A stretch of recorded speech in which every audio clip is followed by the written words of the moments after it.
Hello! Welcome back sa ating YouTube channel. This is Gabby's Vlog. For our latest vlog, will be all about the recap sa ating kaarawan last Thursday. But subscribe na to our YouTube channel. At gusto mo mag-like, shares, and comments and views, aabuti ng 500 if supported natin sa ating social media account.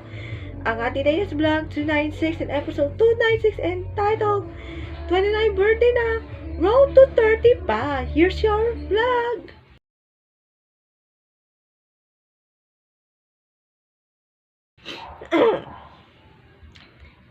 Okay, simulan natin. Ito, panoorin natin muna yung highlights ko na yung kaarawan.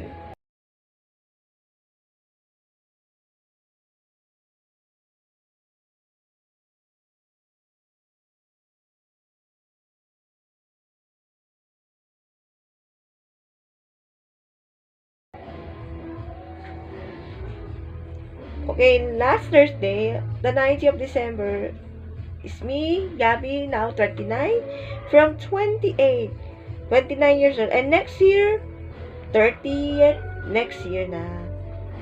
That, syempre, may birthday food ko, which is McDonald's. And, syempre, kapag nangyari dito ay, kumakain kayo ng masarap na pagkain from McDonald's, like, McFlurry, tiramisu, at saka yung BBQ Place Chicken Barbecue para sa 29 birthday. Yan ang birthday food ko. And of course, may birthday gift ko. Unfortunately, mali talaga yung birthday gift ko.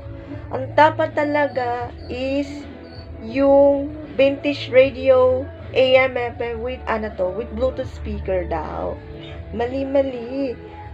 Mali kasi yung sinabi. Hindi yung karaoke speaker. Ang correct talaga is British radio na may Bluetooth speaker.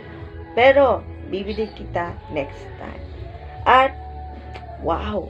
Yesterday, merong akong nangyari na nanandaram ako.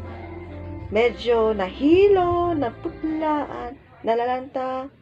Siyempre, nag-perform na ako na sa office Christmas party at hindi na mag-Christmas party samahan ko dahil uuwi ako na 6 p.m. At may regalo for me is bag.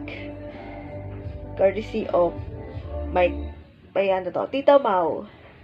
And always remember, gift giving is fun, and of course, sa kumanta ng yung kay Icy Guerra, yung sa office Christmas party, enjoy po yung kantang ATM. Now, streaming other Himig Handog Pilpop songs is now on Spotify and iTunes. Supportan natin yan. And, next week will be another Christmas party, but this is sa mga kids and other fans, December 28. Kakanta ako ulit na ATM. Kaya, hopefully, happy birthday to me and belated sa yung lahat. Ayan, maraming salamat po and pag-greets. Kaya pray na natin para mawala yung sakit ko and let's pray for the world. Thanks for watching. See you next vlog. Bye. God bless.